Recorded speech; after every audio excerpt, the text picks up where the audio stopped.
नमस्ते दोस्तों और विद्यार्थियों। वैगे एकेडमी के यूट्यूब चैनल पे आपका बहुत बहुत स्वागत है। बिल्कुल स्वागत है आप सभी का हमारी आज के इस नई ज्ञान चर्चा में। आज के इस विशेष वीडियो में ना हम संविधान के भाग 20 के बारे में गहराई से चर्चा करेंगे। हमारा उद्देश्य आपको विषय की ऐसी समझ प्रदान करना है जिससे न केवल आपकी परीक्षा की तैयारी आसान हो जाए बल्कि आप कॉन्सेप्ट्स को ना जीवन भर याद रख सकें। एकदम सही कहा आपने। और इसीलिए सेशन के जो प्रमुख बिंदु हैं वो सिर्फ किताबी ज्ञान नहीं है। हम विषय का परिचय देंगे, जैसे संविधान संशोधन की बुनियादी बातें। और साथ ही महत्वपूर्ण अनुच्छेद भी, जैसे अनुच्छेद 315, 368 और उनसे जुड़े जरूरी तथ्य। हाँ, और जो सबसे ज़रूरी चीज़ है, एग्जाम ओरिएंटेड पॉइंट्स जो अक्सर परीक्षाओं में पूछे जाते हैं, और कठिन तथ्यों को सरल बनाने के लिए उन्हें याद रखने की ट्रिक्स भी हम आज डिस्कस करेंगे। बिल्कुल। तो वैगल एकेडमी आपको सटीक और गहराई से अध्ययन कराने के लिए प्रतिबद्ध है। अपनी सफलता सुनिश्चित करने के लिए चैनल को आज ही सब्सक्राइब करें। तो चलिए आज की चर्चा शुरू करते हैं। मैं ना इसे एक उदाहरण से शुरू करना चाह रही थी। हाँ हाँ, बिल्कुल बताइए। मान लीजिए आप एक बहुत बड़ी हाउसिंग सोसाइटी में रहते हैं। उस सोसाइटी को चलाने के लिए ना एक रूल बुक है। अब अगर सोसाइटी के मेन गेट का रंग बदलना हो तो शायद एक छोटी सी मीटिंग और कुछ लोगों की सहमति काफी होगी। ये तो बहुत आसान सा काम है ना? लेकिन क्या हो अगर कोई सेक्रेटरी अचानक ये तय कर ले कि पूरी बिल्डिंग की नींव ही उखाड़ दी जाए और उसकी जगह एक नया कमर्शियल कॉम्प्लेक्स बना दिया जाए? क्या उसे ये अधिकार होना चाहिए? अरे ये तो बहुत ही जबरदस्त उदाहरण है। और देखिए, ये एक ऐसा सवाल है जो सिर्फ एक हाउसिंग सोसाइटी पर नहीं बल्कि दुनिया के सबसे बड़े लोकतंत्र पर भी लागू होता है। और यहीं से हमारी आज की इस चर्चा की असल शुरुआत होती है। भारत के संविधान और उसे अपडेट करने की मशीनरी के बारे में बात कर रहे हैं। बिल्कुल, हम उन संस्थाओं की बात कर रहे हैं जो ये सुनिश्चित करती है कि पूरी व्यवस्था पटरी से ना उतरे। हम अक्सर खबरों में संविधान संशोधन शब्द सुनते हैं। ऐसा लगता है जैसे ये कोई बहुत ही जटिल और रहस्यमयी प्रक्रिया है। हाँ, नाम सुनकर तो ऐसा ही लगता है। लेकिन अगर हम इसकी कोर को समझें तो संविधान का जो भाग 20 है और उसका अनुच्छेद 368 असल में इसी बात की गाइडलाइन है कि आप इस देश की रूल बुक को कैसे और कितना बदल सकते हैं। देखिए, इसे इस तरह से समझिए। जब 1950 में संविधान लागू हुआ था तब दुनिया बहुत अलग थी। तकनीक, समाज, अर्थव्यवस्था, मतलब सब कुछ अलग था।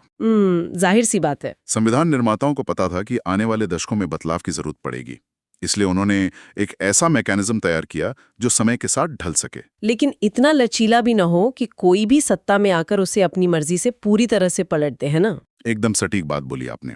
और इसीलिए उन्होंने संशोधन की 3 अलग-अलग श्रेणियां बनाई। पहली श्रेणी सुनने में बहुत ही आसान लगती है, जिसे हम साधारण बहुमत कहते हैं।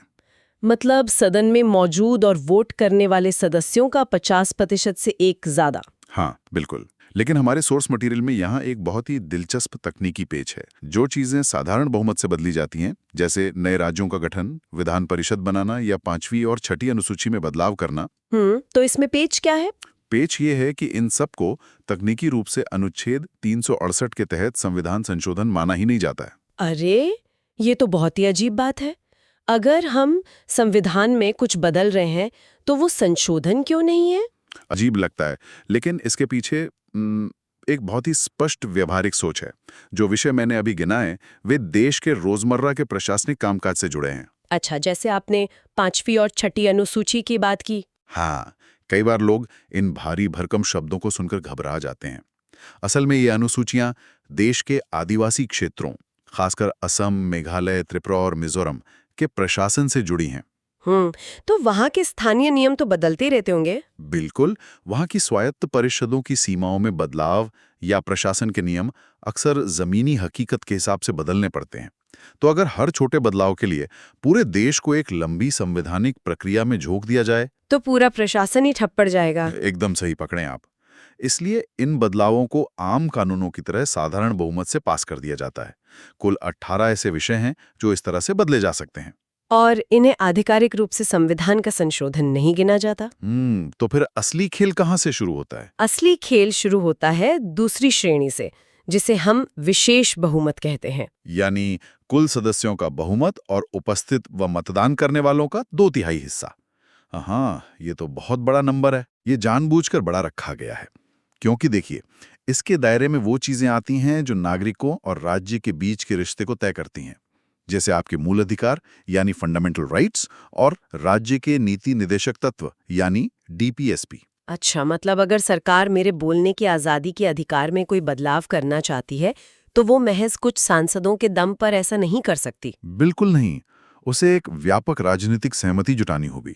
और इसी तरह राष्ट्रपति पर महाभियोग चलाने की प्रक्रिया जो अनुच्छेद 61 में है, उसे भी इसी कड़ी शर्त के अधीन रखा गया है। हाँ, ये तो समझ में आता है, लेकिन तीसरी श्रेणी तो इससे भी एक कदम आगे है। संसद का विशेष बहुमत और उसके साथ साथ देश के कम से कम आधे राज्यों की विधानसभाओं की सहमति। हाँ, ये सबसे मुश्किल प्रक्रिया है। मतलब ये तो किसी पहाड़ पर चढ़ने जैसा है। इतना मुश्किल क्यों? और ये इसलिए है क्योंकि ये भारत के संघीय ढांचे यानी फेडरल स्ट्रक्चर की रक्षा करता है।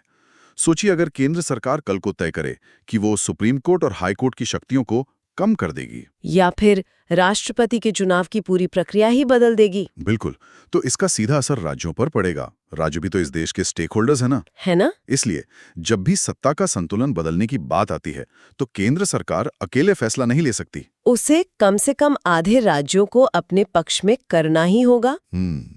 ये सब कागज पर तो बहुत संतुलित लगता है, लेकिन आपको कुछ गड़बड़ लग रही है। हाँ, मेरे दिमाग में एक सवाल आ रहा है। मान लीजिए कल को कोई ऐसी राजनीतिक पार्टी सत्ता में आती है जिसे संसद में प्रचंड बहुमत मिल जाता है और उसके पास आधे से ज्यादा राज्यों की सरकारें भी हैं। एक बहुत ही संभव स्थिति है, यानी वो इस विशेष बहुमत प्लस राज्य वाली शर्त को भी पार कर लेती है। तो क्या वो पार्टी पूरा का पूरा संविधान ही खत्म करके एक नया तानाशाही वाला संविधान लागू कर सकती है? क्या अनुच्छेद 368 उन्हें इसकी शक्ति देता है? और यहीं पर भारतीय न्यायिक इतिहास का सबसे बड़ा मोड़ आता है। आपने जो पूछा, ये सिर्फ एक काल्पनिक सवाल नहीं है। 1970 के दशक की शुरुआत में ये भारत की राजनीति का सबसे ज्वलंत मुद्दा था। अच्छा, मतलब संसद और न्यायपालिका के बीच कोई टकराव, जबरदस्त टकराव। ये बहस चल रही थी कि असली बॉस कौन है, और इसका समाधान निकला 1973 के ऐतिहासिक केशवानंद भारती मामले में। ओह हाँ, केशवानंद भारती केस, बहुत सुना है इसके बारे में। लेकिन अगर हम इसे थोड़ा निष्पक्ष होके देखें तो क्या ये थोड़ा अलोकतांत्रिक नहीं लगता? अलोकतांत्रिक? वो कैसे? मेरा मतलब है, संसद को जनता चुनकर भेजती है। अगर जनता द्वारा चुने गए प्रतिनिधियों को संविधान बदलने का अधिकार है तो फिर कुछ बिना चुने गए जज आकर ये कैसे कह सकते हैं कि नहीं, आप ये नहीं बदल सकते? क्या ये लोकतंत्र का अपहरण नहीं है? देखिए, आपका ये तर्क बहुत ही वाजिब है और कई कानूनी विशेषज्ञ आज भी ये बहस करते हैं। लेकिन सुप्रीम कोर्ट का तर्क बहुमत की तानाशाही यानी टिरनी ऑफ द मेजॉरिटी को रोकने पर केंद्रित था। बहुमत की तानाशाही थोड़ा और समझाइए। सुप्रीम कोर्ट ने कहा कि संसद के पास संशोधन करने की शक्ति है, संविधान को नष्ट करने की नहीं। उन्होंने मूल ढांचा यानी बेसिक स्ट्रक्चर का सिद्धांत दिया। Basic structure. कोर्ट ने कहा कि लोकतंत्र, धर्मनिरपेक्षता, स्वतंत्र न्यायपालिका और निष्पक्ष चुनाव ये संविधान की नींव हैं। आप दीवारों का रंग बदल सकते हैं, नई बालकनी बना सकते हैं, लेकिन आप उस पूरी बिल्डिंग की नींव को नहीं उखाड़ सकते। अरे वाह! यानी आप संविधान में संशोधन तो कर सकते हैं, लेकिन उसका जो चरित्र है, उसकी जो आत्मा है, उसे नहीं मार सकते। ये वाकई एक बहुत ही पावरफुल कॉन्सेप्ट है। बिल्कुल, और ये सिद्धांत आज तक हमारे लोकतंत्र को एक गार्ड रेल यानी सुरक्षा घेरे की तरह बचा कर रखे हुए। ये परीक्षा के लिए भी एक बहुत ही महत्वपूर्ण एग्जाम ओरिएंटेड पॉइंट है। बिल्कुल, इसे तो सबको याद रखना चाहिए। चलिए, ये तो बात हो गई रूल बुक और उसे अपडेट करने के तरीकों की। लेकिन सिर्फ एक अच्छी रूल बुक होने से तो देश नहीं चलता ना। उस रूल बुक में लिखी बातों को जमीन पर लागू करने के लिए, सिस्टम को चलाने के लिए कुछ स्वतंत्र पिलर्स की जरूरत होती है। एकदम से। हमारे सोर्स मटेरियल में ना इन पिलर्स को 2 स्पष्ट हिस्सों में बांटा गया है, संवैधानिक आयोग और गैर संवैधानिक या सांविधिक आयोग। हाँ, तो सबसे पहले बात करते हैं संवैधानिक आयोग की। ये वे संस्थाएं हैं जिनका जिक्र सीधे संविधान के अनुच्छेदों में है। इन्हें 1950 में संविधान निर्माताओं ने देश के बुनियादी ढांचे के रूप में देखा था। जैसे कि चुनाव कराने के लिए निर्वाचन आयोग, जो अनुच्छेद 324 में है। बिल्कुल, और केंद्र और राज्यों के बीच पैसे बांटने के लिए वित्त आयोग, अनुच्छेद 280, और देश के बेहतरीन प्रशासक चुनने के लिए संघ लोक सेवा आयोग यानी यूपीएससी, अनुच्छेद 315। यूपीएससी का नाम सुनते ही तो विद्यार्थियों में एक अलग ही माहौल बन जाता है। अनुच्छेद 315 के तहत ये आयोग अखिल भारतीय सेवाओं के लिए अधिकारियों का चयन करता है। हाँ, और इसमें 9 से 11 सदस्य होते हैं। लेकिन जो चीज मुझे सबसे दिलचस्प लगी ना, वो है इनकी स्वतंत्रता। मैंने पढ़ा है कि इन्हें इनके पद से हटाना बहुत मुश्किल है। ऐसा क्यों है? देखिए, ये बहुत जरूरी भी है। यूपीएससी के सदस्य और अध्यक्ष 6 वर्ष या 65 वर्ष की आयु तक काम करते हैं। अब अगर सरकार जब चाहे इन्हें हटा सके, तो ये बिना किसी दबाव के निष्पक्ष चुनाव कैसे करेंगे? सरकार के दबाव में आ जाएंगे। बिल्कुल। इसलिए नियम यह है कि इन्हें केवल राष्ट्रपति द्वारा, और वो भी सुप्रीम कोर्ट की एक विस्तृत जांच के बाद ही हटाया जा सकता है। यहाँ मुझे एक भारी कंफ्यूजन है। जब हम राज्य स्तर पर जाते हैं, यानी राज्य लोक सेवा आयोग, तो वहां भी सदस्य 9 से 11 ही होते हैं। सही बात है। लेकिन उनका कार्यकाल 6 वर्ष या 62 वर्ष की आयु तक होता है। हाँ। अब केंद्र में रिटायरमेंट की उम्र 65 साल और राज्य में 62 साल। ये 3 साल का अंतर क्यों? क्या राज्य के अधिकारी जल्दी बूढ़े हो जाते हैं? नहीं, ये कोई शारीरिक उम्र का मुद्दा नहीं है। इसके पीछे करियर प्रोग्रेशन, यानी करियर में आगे बढ़ने का लॉजिक है। अच्छा, वो कैसे? जरा सोचिए, अगर राज्य लोक सेवा आयोग के अध्यक्ष की रिटायरमेंट उम्र भी 65 साल होती, तो वे 65 की उम्र में रिटायर हो जाते और उनका करियर वहीं खत्म हो जाता। बात तो सही है। ये जो 62 साल की उम्र सीमा है, ये उन्हें एक विंडो या अवसर देती है। अगर किसी ने राज्य में बेहतरीन काम किया है, तो 62 साल में रिटायर होने के बाद उन्हें केंद्र में यानी यूपीएससी में सदस्य या अध्यक्ष के तौर पर प्रमोट किया जा सकता है। ओहो, जहां वे 65 साल तक अपनी सेवाएं दे सकते हैं। ये तो बहुत ही तार्किक फंडा है ना? जब हम इसके पीछे का ये क्यों समझ आ जाता है, तो फिर 62 और 65 के आंकड़े किसी परीक्षा के लिए रटने नहीं पड़ते, वे बस दिमाग में बैठ जाते हैं। एकदम सही। इसी तरह मुझे अनुसूचित जाति और जनजाति आयोग का सफर भी बहुत दिलचस्प लगा। शुरुआत में तो ये एक ही संस्था हुआ करते थे, है ना? हाँ, अनुच्छेद 338 के तहत एक ही विशेष अधिकारी होता था। फिर 1990 में 65वें संविधान संशोधन के जरिए एससी और एसटी दोनों के लिए एक संयुक्त राष्ट्रीय आयोग बनाया गया। लेकिन फिर ऐसा क्या हुआ कि 2003 में 89वें संविधान संशोधन के जरिए इन्हें अलग करना पड़ा? अनुसूचित जनजातियों के लिए एक बिल्कुल अलग अनुच्छेद 338A और एक अलग आयोग क्यों बनाया गया? इसके पीछे बहुत गहरी सामाजिक और प्रशासनिक वजहें हैं। देखिए, जैसे जैसे नीतियां जमीन पर लागू होने लगी, ये स्पष्ट हो गया कि दलितों और आदिवासियों की ऐतिहासिक समस्याएं और आधुनिक जरूरतें एक दूसरे से बहुत अलग हैं। इसे थोड़ा और विस्तार से समझाएंगे? जरूर। देखिए, अनुसूचित जातियों के सामने मुख्य चुनौती ऐतिहासिक रूप से छुआछूत, सामाजिक बहिष्कार और मुख्य धारा में सम्मानजनक जगह पाने की रही है। उनके लिए लड़ाई सामाजिक एकीकरण और आर्थिक समानता की थी। मतलब समाज में घुलने मिलने की लड़ाई। सही कहा। दूसरे तरफ आदिवासी समुदायों की समस्याएं अलगाव की थीं। उनके मुद्दे जल, जंगल और जमीन से जुड़े थे। अच्छा, उनके पारंपरिक अधिकार। बिल्कुल। उनकी संस्कृति का संरक्षण, जंगलों से उनके विस्थापन को रोकना, ये बिल्कुल अलग तरह की चुनौतियां थीं। मैं समझ गई। यानी एक ही ब्यूरोक्रेसी या एक ही चश्मे से इन दोनों अलग अलग तरह की समस्याओं को नहीं सुलझाया जा सकता था। एकदम सही। आदिवासियों के लिए एक विशिष्ट और समर्पित फोकस की आवश्यकता थी, इसीलिए उन्हें अलग किया गया। दोनों आयोगों की संरचना आज 1+1+3 है, यानी एक अध्यक्ष, एक उपाध्यक्ष और 3 सदस्य। और इनका कार्यकाल 3 वर्ष का होता है ना? हाँ, और अभी हाल ही में 102 में संविधान संशोधन के द्वारा राष्ट्रीय पिछड़ा वर्ग आयोग को भी संवैधानिक दर्जा देकर इस ढांचे को और मजबूत किया गया है। यह तो बात हुई उस संस्थाओं की जिनकी कल्पना 1950 या उसके कुछ दशकों के भीतर की गई थी। लेकिन जैसे जैसे हम 20वीं सदी के अंत और 21वीं सदी में दाखिल हुए, देश के सामने नई तरह की बीमारियां आने लगी। आप किन बीमारियों की बात कर रहे हैं? मेरा मतलब है प्रशासन में बढ़ता भ्रष्टाचार, मानवाधिकारों के हनन की बढ़ती घटनाएं और सरकार में पारदर्शिता की कमी। बिल्कुल। और यहीं पर हमारे संविधान की वो सोच काम आई जो संस्थाओं को विकसित होने का मौका देती है। मतलब इन नई आधुनिक समस्याओं से निपटने के लिए संसद ने कानून पास करके नई संस्थाएं बनाई। हाँ, चूंकि इनका जिक्र मूल संविधान में नहीं था और इन्हें बाद में संसदीय कानून द्वारा बनाया गया, इसलिए इन्हें सांविधिक आयोग या गैर संवैधानिक आयोग कहा जाता है। इसमें सबसे प्रमुख नाम है राष्ट्रीय मानवाधिकार आयोग यानी NHRC, जिसकी स्थापना 1993 में हुई। सही कहा। अध्यक्ष और 4 सदस्य होते हैं। लेकिन जो बात मुझे सबसे ज्यादा हैरान करती है वो है इसका कड़ा नियम कि इसका अध्यक्ष हमेशा सुप्रीम कोर्ट का कोई रिटायर्ड मुख्य न्यायाधीश या न्यायाधीश ही होना चाहिए। ऐसा क्यों? क्या कोई और काबिल इंसान नहीं है? इसे इस नजरिए से देखिए कि मानवाधिकार आयोग का मुख्य काम क्या है? लोगों के अधिकारों की रक्षा करना ना, लेकिन किससे? उसका काम है राज्य यानी सरकार, पुलिस और प्रशासन द्वारा किए जा रहे अत्याचारों या ज्यादतियों पर सवाल उठाना। ओहो, अब समझिए। अगर आप किसी साधारण नौकरशाह को इसका अध्यक्ष बना देंगे तो क्या वो सत्ता के सामने मजबूती से खड़ा हो पाएगा?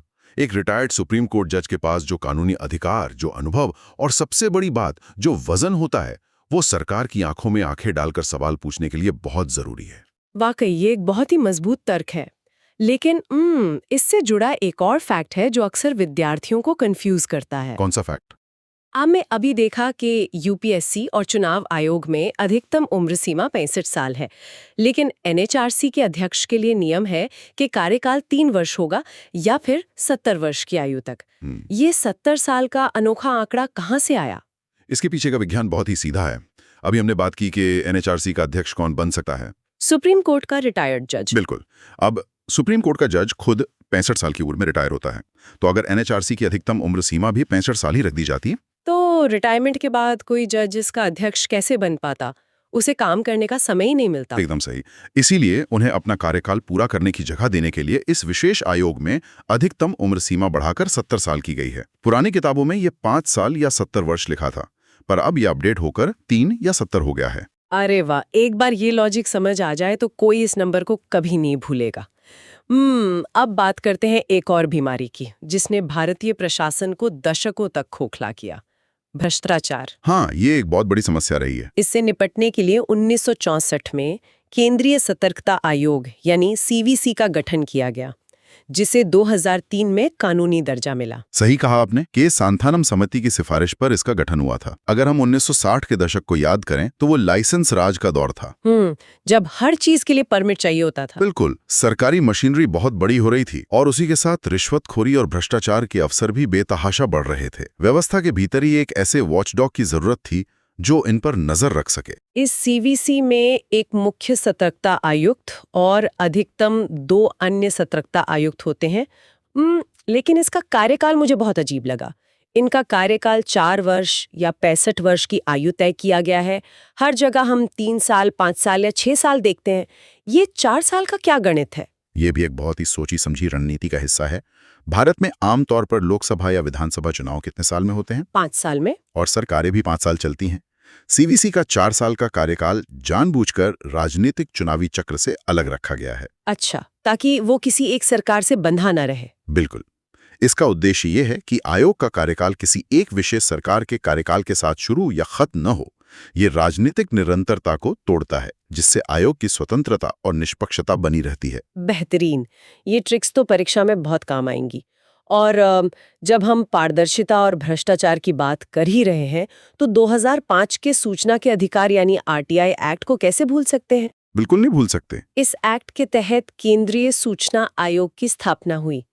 इसमें एक मुख्य सूचना आयुक्त और अधिकतम 10 अन्य सूचना आयुक्त हो सकते हैं। यहाँ अधिकतम 10 की संख्या पर ध्यान दीजिए।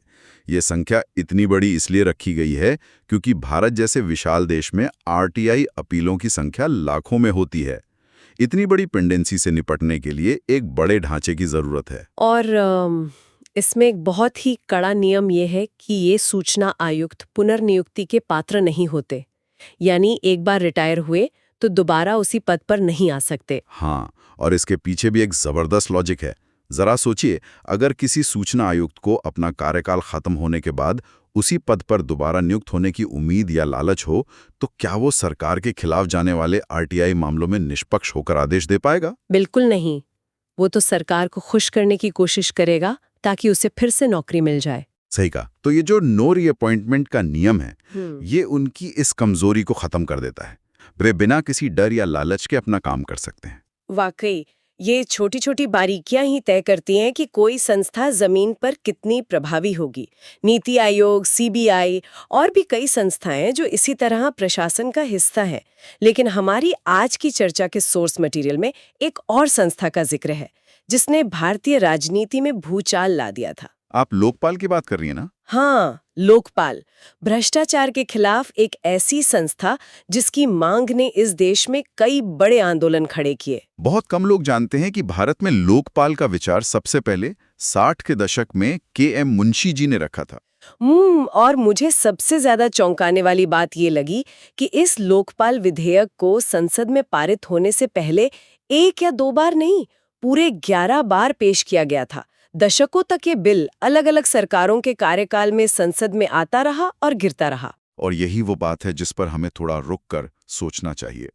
आज हमने समझा कि हमारा संविधान कैसे काम करता है, उसमें संशोधन कैसे होते हैं, केशवानंद भारती केस क्या था और कैसे अलग अलग आयोग हमारी व्यवस्था को संतुलन में रखते हैं। तो फिर ऐसा क्या था कि एक एंटी करप्शन बिल को पास होने में दशकों लग गए? यही आज का मेरा अंतिम सवाल है हमारे सभी सुनने वालों के लिए।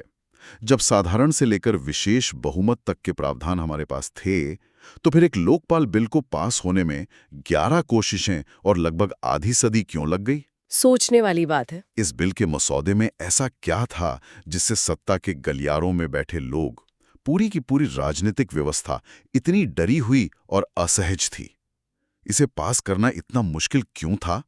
इस पर गहराई से जरूर विचार कीजिएगा, क्योंकि इसका जवाब आपको हमारे तंत्र की वास्तविक प्रकृति के बारे में बहुत कुछ बताएगा। खुद सोचना और खोजना पड़ता है। आज हमने अनुच्छेद 368 की बारीकियों से लेकर केशवानंद भारती केस के मूल ढांचे और यूपीएससी से लेकर एनएचआरसी तक की कार्यप्रणाली के पीछे के तर्कों को डिकोड किया। और मुझे पूरी उम्मीद है कि अब ये आंकड़े हमारे विद्यार्थियों के लिए सिर्फ नंबर नहीं, बल्कि जिंदा कहानियां बन गए होंगे। बिल्कुल।